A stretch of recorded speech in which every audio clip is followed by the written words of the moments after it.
Assalamualaikum warahmatullahi wabarakatuh. Prof hadir kembali dengan kisah You Legend, si anak SMA mantan tentara bayaran.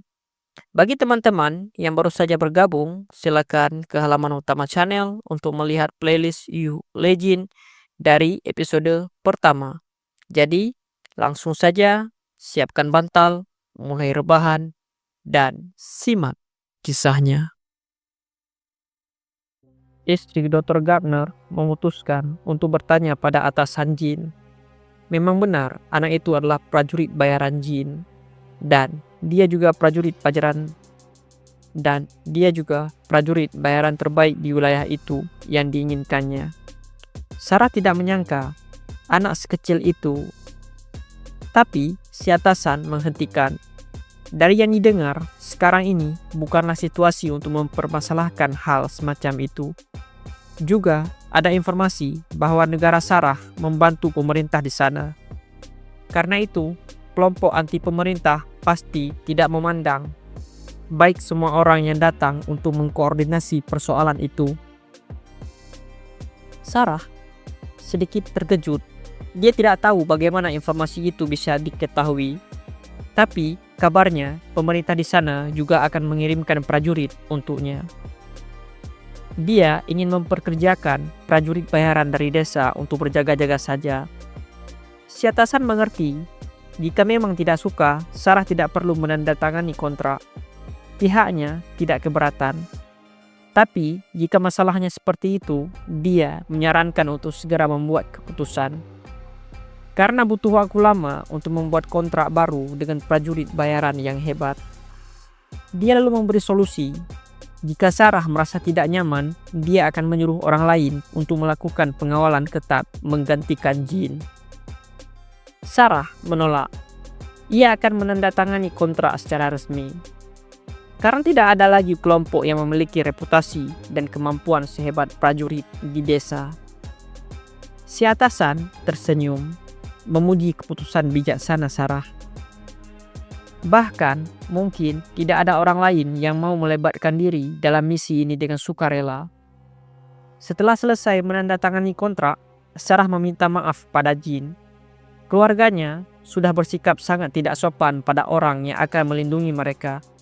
Sambil tersenyum, Sarah meminta bantuan pada Jin. Begitulah, Jin akhirnya resmi mengawal keluarga Dr. Eden Gardner. Di hari pertama, setelah menyiapkan hidangan, Sarah mengajak Jin makan bersama. Namun Jin menolak, tidak usah memperdulikannya. Mereka bisa makan saja. Michael tidak mengerti maksudnya dan ikut mengajak makan bersama.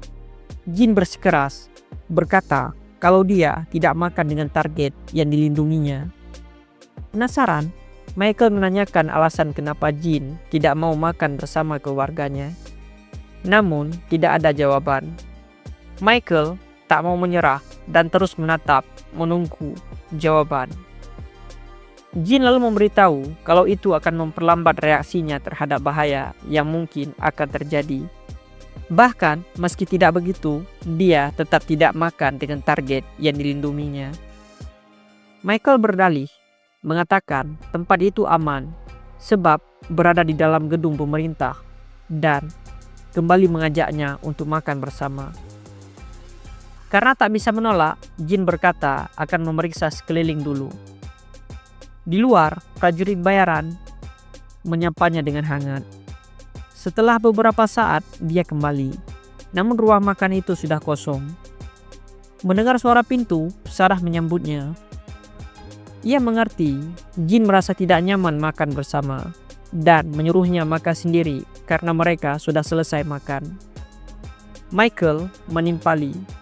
Mereka akan membaca buku, jadi tak perlu mempedulikannya. Jin hanya diam sambil menatap nasi goreng di atas meja. Besoknya, Michael bertanya, sejak kapan Jin menjadi prajurit bayaran? Tapi ia segera dimarahi oleh ibunya, mengingatkan bahwa tidak seharusnya menanyakan hal semacam itu. Waktu terus berlalu. Meski Jin bersikap dingin, keluarga Dr. Gardner selalu menyambutnya dengan hangat. Dan dia selalu mendapat makan malam. Sampai akhirnya hari itu tiba. Hari di mana Sarah meminta Jin menjaga keluarganya selagi ia bertugas di luar. Sarah sadar kalau Jin keberatan. Ia menjelaskan karena misinya adalah melindungi Sarah dan keluarganya. Jin bisa melindungi keluarganya yang ada di sana kan? Dr. Gardner juga di sana untuk melepas pergian istrinya. Tadi dia sudah diingatkan untuk menyiapkan makanan Michael dan Jin. Dr. Gardner sedikit khawatir, bertanya, apa? Tidak apa-apa jika dia tidak membawa Jin? Sarah menenangkan suaminya, berkata dia hanya akan menemui para tokoh yang berpengaruh di sana dan akan pergi bersama prajurit yang dikirim oleh pemerintah. Dr. Gardner akhirnya menyanggupi permintaan itu. Sarah mengancam jangan sampai suaminya membiarkan anak-anak kelaparan karena dia terlalu sibuk membaca buku. Sarah kemudian pergi dan dikawal oleh 2 jeep tentara. Di tengah perjalanan, mereka tidak menyadari kelompok anti pemerintah sudah menunggu rombongan itu sedari tadi. Dan saat sudah dalam jangkauan, mereka menembakkan RPG. Seketika meledakkan mobil di depan. Sopir segera membanting setir, berusaha melarikan diri, namun berakhir gagal. Kabar buruk itu pun tiba di sore hari. Dr. Gardner diberitahu kalau istrinya diculik oleh kelompok anti pemerintah dan pemerintah sedang membentuk tim untuk menyelamatkannya. Dr. Gardner dan Michael cukup terkejut mendengarnya, tapi tidak dengan Jin yang segera berlari keluar. Michael yang panik bertanya, dia mau kemana? Jin menoleh dan berkata, dia mau menjalankan tugasnya. Jin terus berlari menuju jalan. Dan pada saat yang bersamaan, sebuah mobil jeep berhenti tepat di depan gedung. Mereka adalah mersenari dari desa. Begitu Jin melompat masuk, mobil itu kembali melaju dengan cepat. Sopir memberitahukan informasi terbaru tentang Sarah kepada Jin. Diplomat tersebut ternyata diserang oleh kelompok anti pemerintah yang mengetahui bahwa ia tengah berusaha untuk bekerja sama dengan tokoh-tokoh berpengaruh setempat. Kelompok itu tampaknya berniat menculik diplomat tersebut dan menuntut pemerintah menarik diri alih-alih bekerja sama.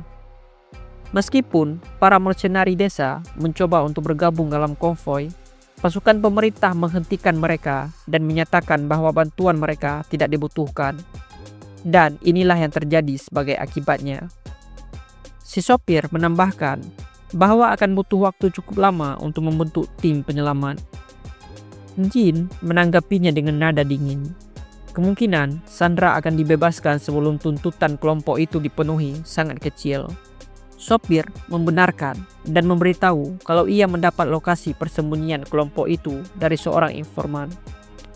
Ia yakin mereka akan panik karena tak menyangka akan diserang secepat itu. Apalagi mereka baru saja menyembunyikan Sandra. Jin dengan ekspresi dingin menyuruh ketiga mercenari bersamanya untuk membuat keributan di area luar persembunyian. Sementara ia akan menangani area dalam. Ketiganya tersenyum tipis menyetujui rencana itu. Beberapa saat kemudian, di persembunyian kelompok anti pemerintah, beberapa orang tampak berjaga. Mereka tidak menyadari kilatan cahaya dari kejauhan. Dari atas bukit, salah satu mercenari yang ikut bersama Jin membidik penjaga dan terdengar 2 suara tembakan diikuti 2 penjaga yang terjatuh terkena headshot. Seorang penjaga lainnya segera menyadari ada sniper musuh di bukit dan segera memberi perintah untuk menembak. Namun sia-sia. Jarak yang terlalu jauh membuat tembakan mereka meleset. Sang sniper merasa heran. Apakah mereka pikir tembakan itu bisa mengenainya? Tak lama kemudian, kepala penjaga lain kembali dilubangi olehnya. Serangan mendadak itu membuat para penjaga berkumpul di luar dan bersiap menuju ke arah bukit. Melihat banyak orang bergerak ke arah bukit, sniper menyuruh sopir untuk bergerak. Namun mereka harus mendekat sebisa mungkin agar jin bisa bergerak leluasa di dalam. Saat semua orang berlari keluar, jin menyusup masuk. Dengan sabar, ia menunggu para penjaga pergi. Begitu mereka pergi, seseorang memanggilnya. Dan dari belakang, 2 tentara mendekat. Si kumis heran melihat jin di sana. Mengingat ia seharusnya sudah berada di luar karena situasi yang kacau akibat serangan musuh. Dan kenyataan bahwa jin tidak memegang senjatanya, ia bertanya. Namun jin hanya diam, memperhatikan arah datangnya kedua tentara itu. Lalu, tanpa basa-basi, mengeluarkan pistol dan membunuh keduanya. Setelah itu, ia merampas senjata mereka. Namun aksinya dilihat oleh seorang tentara lain, memaksa jin untuk menambah korbannya. Setelah selesai, ia bergegas pergi. Tak jauh dari sana, jin menemukan tempat yang ia cari. Terlihat ada 2 tentara yang sedang berjaga di sana. Dengan tenang, jin berjalan mendekat, namun dihentikan dan ditanyai identitasnya. Alih-alih menjawab, jin mengklaim ada sesuatu yang perlu ia konfirmasi dengan sandera. Namun penjaga itu curiga dan bertanya siapa yang memberinya perintah. Jin menghela napas dan menghabisi keduanya. Di dalam, jin kembali bertemu dengan beberapa penjaga yang lain. Salah satu dari mereka heran dan bertanya kenapa ia di sana padahal sirene sudah berbunyi. Jin tidak menjawab. Ia menghitung jumlah musuh di hadapannya, lalu menembak kepala 5 di antaranya. Namun ketika ia akan menghabisi penjaga terakhir, pistolnya kehabisan peluru. Si penjaga segera menyiapkan tembakan. Namun, jin dengan sigap melemparkan pisau ke dada penjaga tersebut, seketika membunuhnya. Setelah merelot pistolnya, jin kembali bergerak. Sementara itu, di ruang interogasi, Sarah merasa jengkel. Seharusnya pemimpin kelompok itu berusaha menyelesaikan masalah ini secara damai. Jika ada yang mereka inginkan, Sarah. Jika ada yang mereka inginkan. Sarah menolak untuk menanggapi ancaman seperti itu. Pemimpin kelompok itu tidak peduli.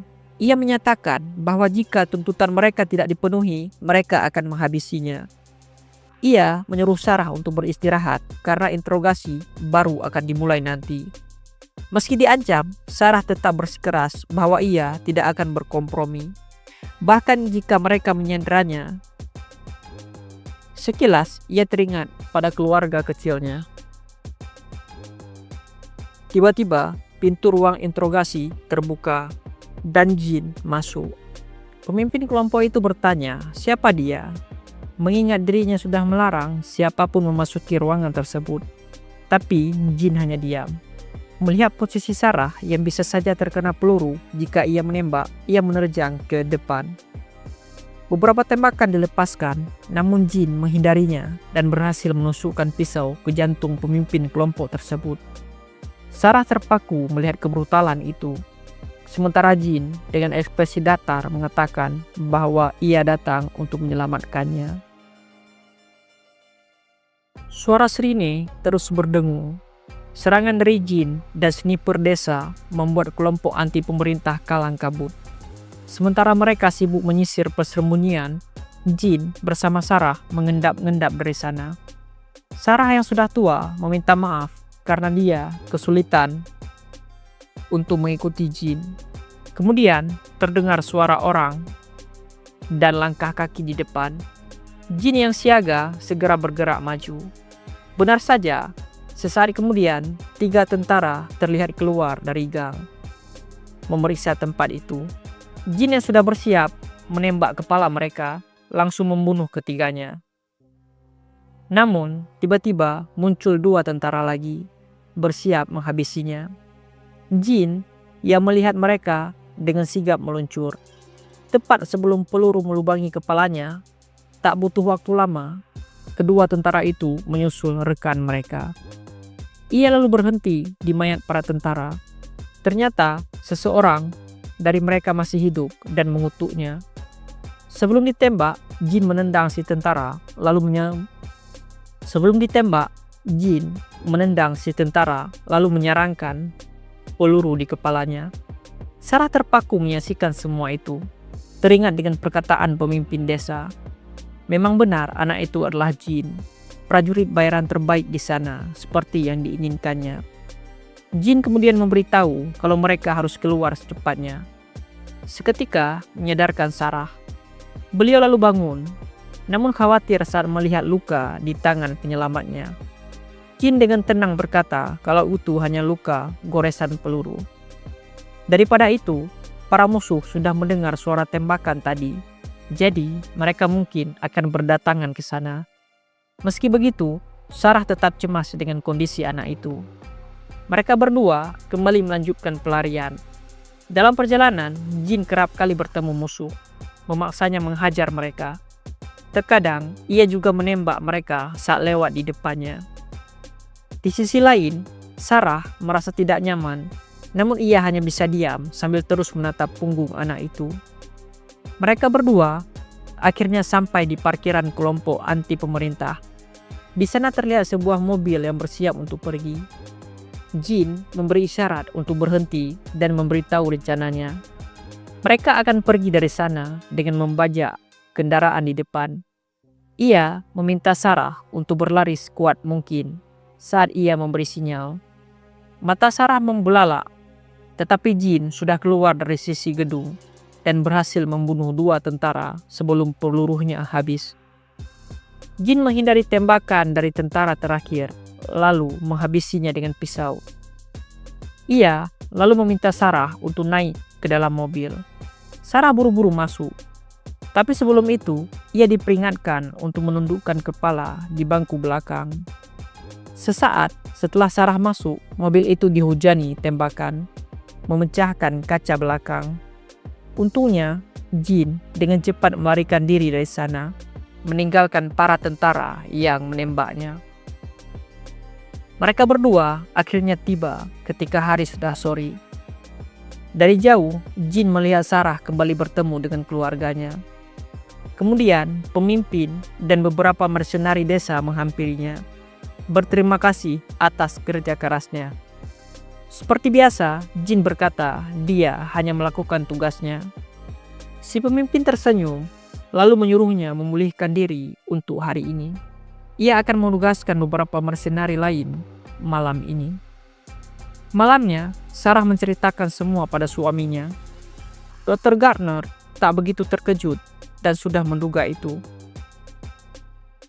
Sarah heran, bagaimana suaminya menduga itu? Padahal anak sekecil Jin melakukan hal yang luar biasa tanpa kesulitan. Dr. Gardner mengingatkan, katanya Jin adalah prajurit terbaik di wilayah kan? Menurutnya, kehidupan macam apa yang sudah dijalani anak itu untuk bisa memiliki kemampuan sehebat itu? Dr. Gardner yakin anak itu pasti sudah menjalani kehidupan yang sulit sejak usianya lebih muda dari sekarang. Kehidupan yang bahkan tidak bisa dibayangkan oleh orang-orang sepertinya. Sarah tersentak, mengingat wajah datar Jin, lalu ia menangis. Dr. Gardner menenangkan istrinya. Keesokan harinya, Sarah memanggil Jin, berkata ada yang perlu dia beritahu padanya. Jin berjalan mendekat, lalu duduk di sebelah Michael. Saat Sarah ingin mengatakan keinginannya, Jin menyela, bertanya apa dia ingin mengganti pengawal. Dia berkata tidak apa-apa. Meski langka, kadang-kadang hal seperti ini memang terjadi. Jin mengerti trauma klien dan akan membantu mencari orang untuk menggantikannya. Sarah segera menyanggah. Ia sudah memikirkan secara matang. Kalau Jin tidak keberatan, maukah dia menjadi bagian dari keluarga kecil itu? Mereka sudah memikirkannya. Selama ini, dia ingin menganggapnya sebagai bagian dari keluarga. Ia ingin tahu pendapat Jin. Mereka bertiga tersenyum, menunggu jawaban. Namun Jin diam mematung. Tidak menyangka akan ditanya seperti itu. Ya, maka berakhirlah kisah You Legend pada hari ini. Min Prof pamit undur diri. Sekian. Assalamualaikum warahmatullahi wabarakatuh.